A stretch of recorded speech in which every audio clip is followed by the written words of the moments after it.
malam Mas Andri. Halo, selamat pagi. Berjumpa lagi bersama saya Wong Gandeng Sak Ndonyo. Mohon untuk tidak disebutkan nama dan identitas siapapun dalam percakapan karena percakapan ini saya akan naikkan dalam konten YouTube saya. Bagaimana Oke. Mbak Aku ceritanya kan sering, sampean? iya, aku kan sering lihat Mas Andro Siap? lab itu kan. Ya, Aku ya terus? sering ngomenin, aku tahu. Aku juga punya masalah kayak gitu. Aku di sini sudah 8 tahun di Hong Kong sini. Siap. Tapi di majikan yang dulu oke sih tidak ada masalah. Yang majikan yang ini aku sudah kontrak ketiga ini. Karena aku takut mau ganti majikan itu, takut karena aku punya catatan. Aku di Kos BB dulu jualan ketangkep. Nah maka dari itu apapun yang terjadi saya bertahan di sini. Padahal yang kujaga ini orangnya punya penyakit Cingsanpeng. Apa itu Mbak? Cingsanpeng itu apa, penyakit jiwa, otaknya sudah lupa ingatan. Sering nuduh aku nyuri baju, nyuri minyak, nyuri mangkok, pokoknya apapun yang di rumahnya katanya hilang. Nyuri uang, juga sering mukul. Aku punya catatannya, punya videonya. Dari tahun kemarin sampai sekarang itu ada videonya.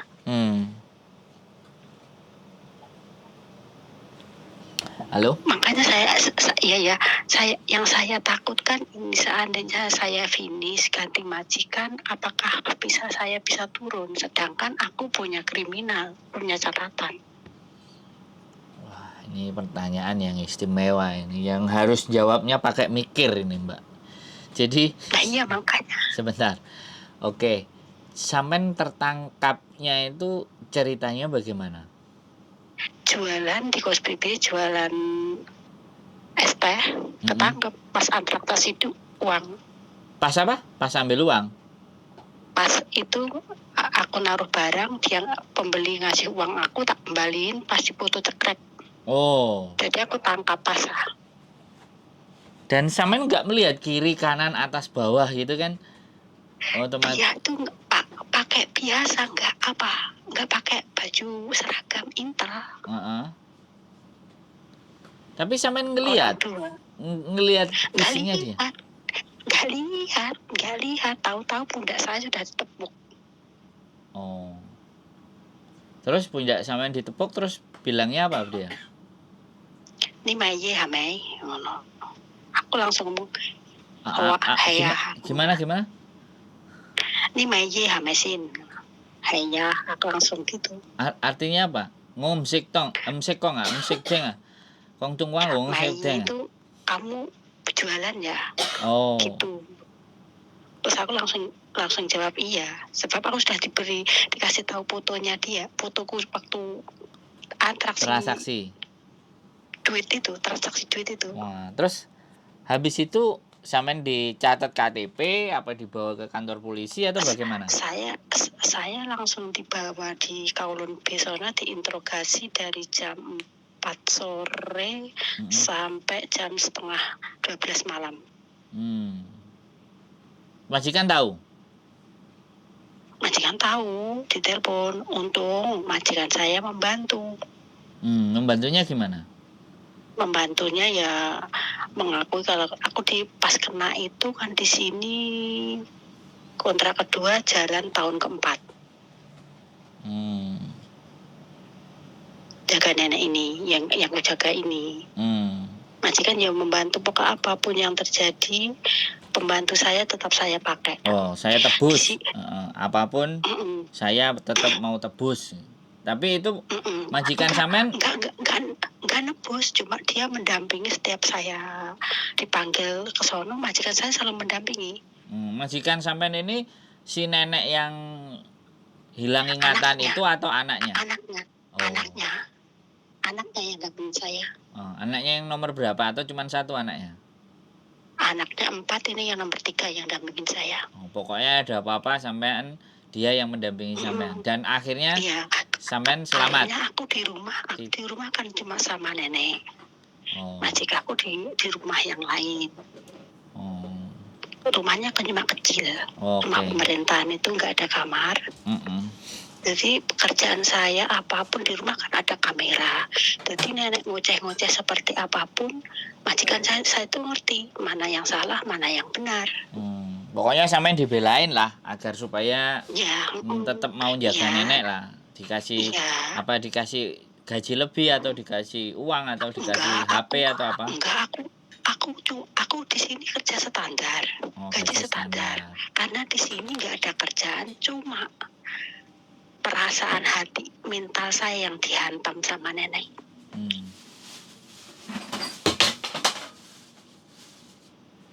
Mental saya yang kena. Nggak ada kerjaan. Nggak ada kerja, rumah cuma kecil, cuma aku sama nenek doang. Masakin nenek nggak? Masak juga masak kan cuma orang tua. Kan gampang kan masaknya orang sini. Oke. Jadi artinya majikan sampean tetap membela sampean sampai kapanpun, akhirnya sampean terbebas dari tuduhan-tuduhan dan dari hukuman-hukuman itu ya? Iya, karena nenek kan menuduh aku katanya pisaunya hilang, padahal pisau di rumah masih ada. Enggak, oke. Di Vanpo di rumah hilang, padahal Oke, sebentar. Vanpo ya masih ada di sini. Sebentar.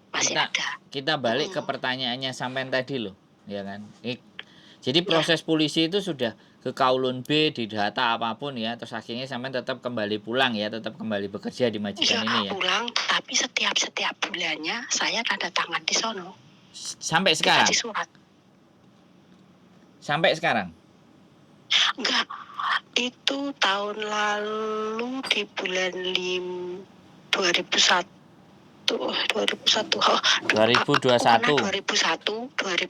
bulan 6. Selesainya bulan 2002 di bulan, pokoknya 1 tahun aku itu prosesku.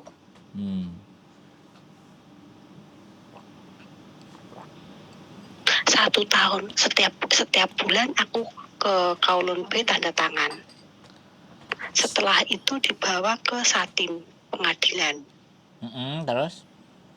Pengadilan tuh yang mendampingi kan majikan saya, majikan ikut jadi saksi. Setelah itu sudah selesai di pengadilan di Satim 2 kali. Selepas itu terus langsung ke Dumun ngambil paspor. Pas ngambil paspor kan waktu itu extend visa sudah nggak bisa extend karena pasporku ditahan di sono kan. Kan nggak bisa extend. Terus itu extend visa saya sudah lambat 6 bulan. Setelah itu ceritanya panjang. Gini ya, aku sebelum itu Dok, kan pertama majikan saya belum memahami kalau neneknya itu sudah ada kejiwaan yang nggak beres. Aku itu di interminate. Di tengah proses saya di pengadilan belum selesai, aku di interminate sama majikan. Dikiranya saya ini nggak cocok sama ibunya. Setiap hari aku kan berlawanan terus. Aku bertengkar. Aku kan nangis. Aku dituduh nyolong, nyuri gula, nyuri kopi, nyuri sendok, nyuri baju. Aku nangis. Terus majikan saya berpikir, orang dua ini dijadikan satu, nggak cocok ini. Kalau terus-terusan kayak gini, semuanya hosanfu ki susah kalau dijadikan satu. Ya udah, mendingan kalau kamu nggak bisa menerima ibu saya, udah kamu tak kembalikan di agent ya. Aku dikembalikan di agent. Di saat itu sudah nenek ngamuk, saya nangis. Majikan saya panggil, tak turun ke sini. Gimana ini? Aku kayak gini. Terus aku bagaimana? Siang malam aku dimarahin, malam nggak tidur, siangnya ngoceh, malam nggak tidur, siangnya ngoceh. Terus gitu, terus aku kan pusing. Nah, selepas itu saya ditaruh di agent. Nanti di agent itu aku tetap digaji. Sambil aku di agent, ibunya ini dibawa ke Satin di itu dokter spesialis saraf. Belum Mas Andro? Ya, saya dengarkan cerita sampean. Nah, di Satin dimasukin dokter spesialis saraf ya. Terus dokter itu memonis ibunya, nenek yang saya jaga ini, sarafnya ada kegangguan. Dia kata dokter, memorinya kembali ke masa lalu, ke 60 tahun yang lalu. Saya dicuri, katanya aku korupsi, setiap belanja aku korupsi, duitnya tak bawa pulang, tak bikin rumah, nyekolahin anak, itu duit korupsinya, duitnya anaknya. Oke. Masa ya beli ikan suruh beli $2, $3, ikan yang mana bisa dibeli uang kayak $2, $3? Oke, cerita itu pasti nggak akan masuk akal ya. Sekarang ya. Endingnya, sekarang kita endingnya. Kalau diceritain mungkin sampai besok pagi ya. Sekarang kita bicara endingnya sampean setelah sampean tanda tangan tadi selama berapa tahun dan selesainya berapa tahun? Saya selesainya 1 tahun 1 bulan. Oh, 1 tahun 1 bulan untuk tanda tangan itu udah cukup ya? 1 tahun 1 bulan sudah selesai ya, sudah pengadilan di Satin 2 kali, terus ngambil paspor di Jumun. Setelah itu kan saya waktu itu kan mau di-terminate. Nah, setelah majikan saya membawa ibunya ke dokter spesialis saraf bahwa ibunya kena mental, terus aku diambil lagi. Artinya nggak jadi di-terminate? Nggak jadi, padahal itu tiket sudah dibelikan. Oke. Semua di-cancel. Oke. Terus akhirnya saya sama majikan ngurus lagi di immigration. Akhirnya majikan juga dibawa, majikan jalan sendiri. Majikan agent saya nggak mau ngurusin. Terus aku sama majikan ya dibawa ke Wancai sono. Ya wis, akhirnya dari situ balik lagi. Dari situ terus sampean bekerja lagi gitu aja kan? Balik lagi ke sini. Oke, sampai sekarang. Sekarang ya tetap gitu. Oke. Kalau marah ya ngamuk. Kalau marah ya mukul. Oke. Nah, yang saya pertanyakan, seandainya ya, aku kan masih pengen kerja di sini, anak saya kan masih kuliah, aku masih punya tanggung jawab di rumah, aku kan sebagai tulang punggung. Seandainya nenek saya ini sudah meninggal, seandainya nanti meninggal, apakah aku bisa pindah majikan? Sedangkan aku punya kriminal. Oke. Yang jelas, ini giliran saya ya. Sampean kan udah cerita. Ini giliran saya ngomong. Jawabannya bisa iya, bisa tidak. Jadi jawabannya bisa iya, bisa tidak. Seberapa kuat sampean bisa meyakinkan ke majikan baru bahwa sampean itu layak untuk mereka pertahankan? Bisa dipahami nggak? Jadi karena kalau majikan saya, anaknya Mbah ini, dia sudah ngomong, seandainya mama saya meninggal, kamu masih pengen kerja kesini lagi cari majikan, aku bisa nulis surat baik pada kamu. Aku ngerti kamu punya kriminal, tapi aku bisa nulis surat baik. Iya, sebentar. Kamu benar orang kerja baik-baik. Iya, sebentar. Ganti saya yang ngomong ya, kan sampe nanya toh. Sampe terus nanti yang ngomong sampai besok pagi saya cuma dengerin aja, sampe nggak dapat jawabannya. Ya. Iya. Jadi kalau toh pun dia memberikan garansi surat baik, otomatis ya itu sudah satu langkah yang baik. Satu ya. Otomatis nanti tinggal di majikan yang berikutnya. Kalau sampean mampu meyakinkan pada saat interview bahwa sampean bisa, ya sampean ceritakan, saya jaga nenek gini-gini dan sampean jujur. Dulu saya pernah melakukan kesalahan, saya kilap gini-gini.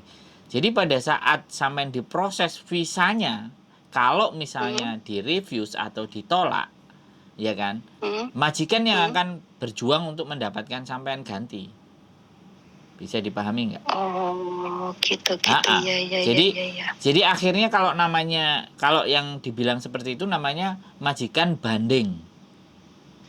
Jadi majikan Mm-mm. datang ke imigrasi bahwa iya, saya ngerti anak ini punya rekod, punya masalah kriminal. Tapi saya Mm. tetap mau sama dia. Segala sesuatu saya tanggung resikonya. Nah, itu yang dinamakan banding. Oh. Jadi yang pertama, sampean dapat surat baik. Ya kan? Surat Mm-mm. baik Mm-mm. dari anaknya majikan sampean yang ketiga. Jadi nanti pada saat sampean apply visa, majikan baru Mm. nanti ditelepon sama imigrasi. Jadi majikan baru disuruh nelpon majikan lama, suruh membuktikan dulu, suruh bertanya dulu. Gitu loh, paham nggak? Mm. Jadi imigrasi Mm-mm. yang akan telepon sendiri. Ngerti. Atau Iya. nanti menyuruh majikan sampean suruh telepon ke majikan lama. Nah, ketika Oke. dia disuruh telepon majikan lama, iya saya sudah tahu. Misalnya, saya nggak perlu telepon majikan lama. Atau oke lah saya telepon, iya saya terima. Keluarkan visanya. Jadi memohon, majikan baru sampean memohon. Nah, itu yang saya katakan adalah rezeki-rezekian. Selama sampean Oh. mampu meyakinkan majikan baru, ya gampang sebenarnya sampean meyakinkan majikan baru. Nenekku serba nggak jelas, serba nggak. Tapi saya masih bertahan di 3 kontrak. Saya punya catatan kriminal. Nah, bisa jadi majikan yang tadi itu bisa memanfaatkan sampean jauh lebih parah, ya kan? Karena sampean terlalu Mm-mm. kuat, ya kan? Sampean orang yang Mm-mm. kuat. Nanti bisa seperti itu juga. Bisa juga dia jauh lebih baik kepada sampean karena melihat sampean adalah insaf gitu loh. Mm-mm. Benar-benar butuh duit. Jadi seperti itu jawaban dari Hmm, saya. ini Bukan kan kemungkinan kalau aku nggak dipakai sini, yang akan memakai saya majikannya, anak majikan saya yang dulu, kakek yang saya jaga dulu, anaknya setiap hari gitu telepon saya, kapan kamu finish, kapan itu aku Nah, pengen oke. kamu. Oke. Jadi kalau kayak gini enak sampean bisa keluar dari neraka. Dari kesetresan itu ya sampean bilang kasusnya sampean ceritakan sama calon majikan sampean ini yang dulu mantan majikan sampean ya. Sampean ceritakan semua. Anaknya majikanku dulu kan Ya, udah wis meninggal. apapun Ini itu, anaknya heeh. yang Wis ngecil. apapun itu, heeh. Yang tahu kan sampean. Sampean harus menceritakan Mm. kejadian-kejadian itu. Dan kejadian sekarang Oh. juga sampean ceritakan ke dia. Kalau seandainya visaku tidak diturunkan karena saya punya catatan kriminal, apakah kamu mau membantu saya untuk tetap mengejeng saya? Nah, itu pertanyaannya. Ketika jawabannya Hmm. iya, saya mau. Ah, sudah. Silakan break atau finish, selesai, ganti gitu. Aku baru santri ini loh Mas, ini karena aku ketakutan nanti kalau cari majikan baru bisa saya nggak turun, karena aku sering dengar lab-labnya Mas Andro sama Miss Juni, Loh, jadi aku ketakutan. ya sudah gini loh. Sekarang gini kan sampean clue-nya kan udah tahu tuh sekarang. Setelah Iya ngomong ya. sama saya kan sudah tahu. Lah kalau sampean baru tas renew ya tinggal break kontrak loh. Tapi ya pulang Hmm, dulu ke Indonesia kan tidak ada masalah. Sambil sampean ngomong sama majikan yang baru sampean. tapi aku sudah umuran loh Mas. Mbak, Mbak, mau Hmm. sampean jempalian, mau sampean tuwek, sampean kewut, keriput, elek, tapi nek majikannya calon majikannya sampean tahu sampean ngerti kelakuan, ngerti Iya, ceritone ngerti. sampean, ya wis lo. Apa masalahnya? Hmm, Ya, aku sebulan sekali kan ke sono bersihin omai. dolah ya sudah. Makanya yang perlu sampean lakukan dengerin saya ya. Sampean tuwek, tapi ojo ngeyel gitu. Sampean tuwek tapi ngeyel. Paham nggak? Sorry. Loh Ya. bukan. Kadang sesekali orang itu nek wis kekeh dengan pendiriannya, jadi kengeyelan. Nah, nek ngeyel barang sing salah itu terus digawe apa? Oh iya. Bisa dipahami. Jadi sekali Oke. lagi ini sampean sendiri yang akan menentukan. Sampean akan terus dengan nenek yang gila itu atau mencoba untuk berpindah tempat. Kalau sampean merasa masih butuh Hongkong dolar. Lah ketika sampean mau geser tadi ya sampean itu yang harus sampean sampaikan. Aku mau break ya. Tapi kan kebijakan kalau break itu pulang dulu Indonesia. Dan aku juga ada catatan kriminal, aku sudah ke Kowloon B sampai menceritakan semuanya. Kalau seandainya kamu memang tetap mau dengan saya, dan saya juga memang masih butuh bekerja, kamu bisa nggak nanti, semisalnya imigrasi tidak menurunkan visa saya, kamu mau banding nggak? Gitu. Kalau kamu mau banding, aku tak keluar, aku break. Nah, direkam itu. Direkam sampean ngomong sama majikan, calon majikan sampean yang baru ini, yang mantan majikan yang lalu itu sampean rekam. Jadi kalau suatu saat sampean break kemudian ternyata dia ngeles, rekamannya tunjukin ke dia, ini loh kamu dulu ngomong sama aku mau bantu kok sekarang enggak, maksudmu gimana, kan kayak gitu tuh. Nah, caranya cara cerdas. Iya. Ya kan kita nggak bisa nuntut Iya. omongan, omongan itu nggak bisa dipegang, bisa dipahami nggak? Omongan nggak bisa dipegang, tapi omongan kita bisa direkam. Nah, rekaman itu yang kita pegang, kan begitu ceritanya. Memeng ah. Oke. Cimci ya. Cito. Nah, saya sedikit sambil belajar kan, sampean wis tuwuk bahasa kene kan, sampai bakulan es teh barangi. Luar biasa. Ya Allah Mas, sampean ngerti, aku jualan cuma 2 kali kena loh, nasib saya. Iya, wis mangkane. Padahal teman saya sudah 4 tahun nggak ada apa-apa. Saya cuma timik 2 kali kena. Ya kan sampean ancene belum berpengalaman atau mungkin apes ya. Piye nek wong apes kan gak enek dalam kalender. Wis ah. Iya, mungkin. Ya wis apes. Mungkin oleh dodolan es teh gak sepiro, tapi resikonya kan kayak gini. Jadi ya saya nggak bisa ngomong, Mbak. Cuman saya menyampaikan seperti itu untuk bisa dapat majikan lagi untuk visa turun tadi.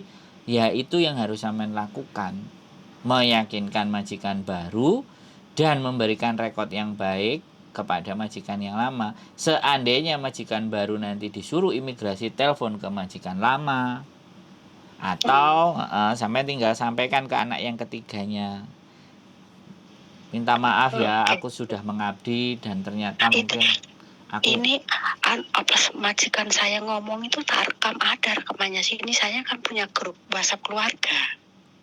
Ya wis, itu sampean simpen intinya. Kalau yang itu simpen, tapi untuk majikan yang baru nanti loh, sampean juga butuh ngerekam.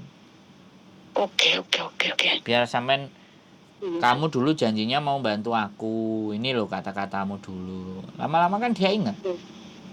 Iya. Makasih ya Mas Andrew atas pencerahannya, bimbingannya ke langkah yang ini. Waduh, yang lebih baik gimana jalannya. Bu, aku kalau terlalu berat sampean ngomong pencerahan bimbingan itu terlalu berat. Sudah, anggap aja gini loh. Mas Andrew, ngerti. Gini lah. Kamu di sini tuh kerjaanmu itu lonte, bukan seorang babu. Iya, wis sampean setiap hari. Iya, aku ngerti, Bu. Aku ngerti sampean critakno sampean go subuh ya sampean bolan baleni. Soalnya sampean setiap hari menerima itu dan butuh dituangkan, butuh dicurahkan, butuh diceritakan, kan seperti itu. Ben rodok lega, tapi ya nek terus dicurahno terus, nah gak enek solusi. Nek wis enek solusi ya sudah. Nek sampean ngomong mau curhat semuanya, aku tak diem, sampean tumpahkan itu semua. Ambil sesi khusus.